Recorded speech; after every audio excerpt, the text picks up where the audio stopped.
साथियों नमस्कार, मैं हरिश्चंद्र बर्णवाल एचबी शॉर्ट्स में आप सभी का स्वागत करता हूं। दोस्तों, जस्टिस यशवंत वर्मा याद है ना आपको?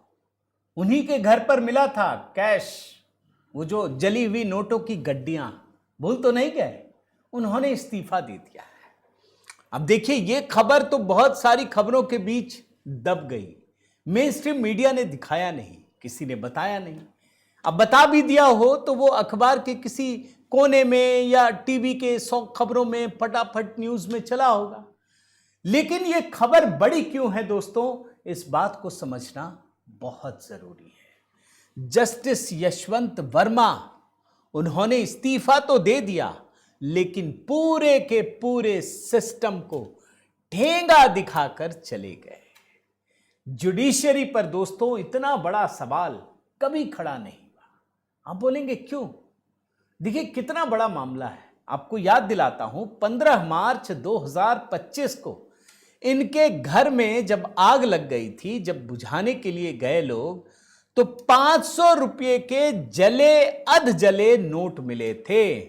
काफी बवाल हुआ, जांच हुई। अब सुप्रीम कोर्ट क्या करे भाई, दिल्ली हाई कोर्ट का जज है, नोट मिल रहा है। जांच हुई, बोला हाँ भाई सही बात है, नोट तो थे, सरकारी घर है। गड्डियां, भारी गड्डियां भेज दिया इलाहाबाद हाई कोर्ट। अब भाई इलाहाबाद हाई कोर्ट कोई कचरा है क्या? वहां भी विरोध होने लगा, लोगों का गुस्सा बढ़ गया।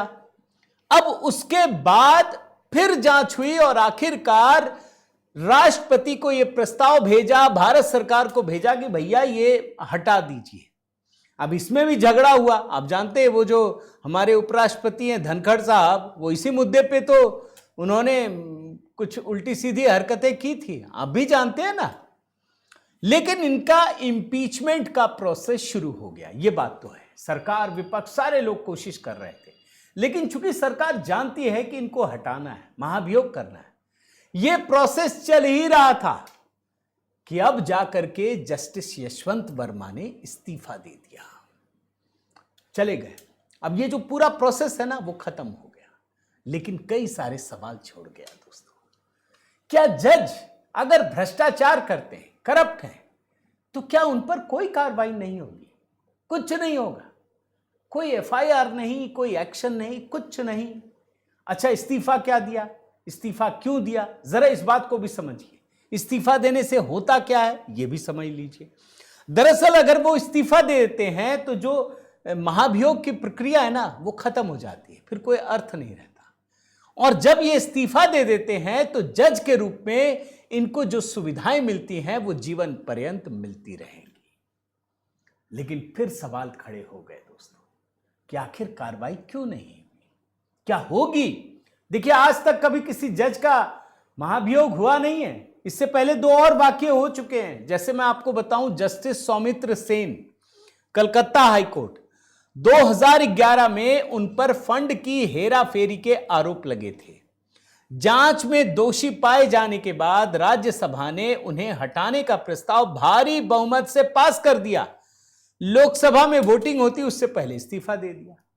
इसी तरीके से जस्टिस पीडी दिनाकरण 2011, इन पर भी कदाचार के आरोप लगे। जांच समिति बनाई गई, समिति कार्रवाई शुरू करती उससे पहले इस्तीफा दे दिया। ये तीसरा केस है। लेकिन ये सवाल तो खड़ा होता है दोस्तों कि अगर पता है कि उन्होंने गलती की, भ्रष्टाचार किया, तो फिर कार्रवाई क्यों नहीं हो रही? क्या सुप्रीम कोर्ट को खुद आगे बढ़ते हुए इस मामले में एफआईआर के आदेश नहीं देने चाहिए? अगर वो दोषी हैं तो क्या उन पर और बड़ी कार्रवाई नहीं होनी चाहिए, ताकि बाकी जज भी इस बात को समझ सकें?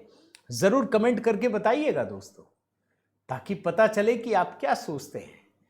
आपको एचबी शॉर्ट्स के ये वीडियो अच्छे लग रहे होंगे दोस्तों, उम्मीद करता हूं। जरूर लाइक कीजिएगा, शेयर कीजिएगा, कमेंट कीजिएगा। चैनल अगर आपने सब्सक्राइब नहीं किया है तो जरूर कीजिए। बहुत बहुत धन्यवाद। जय श्री राम।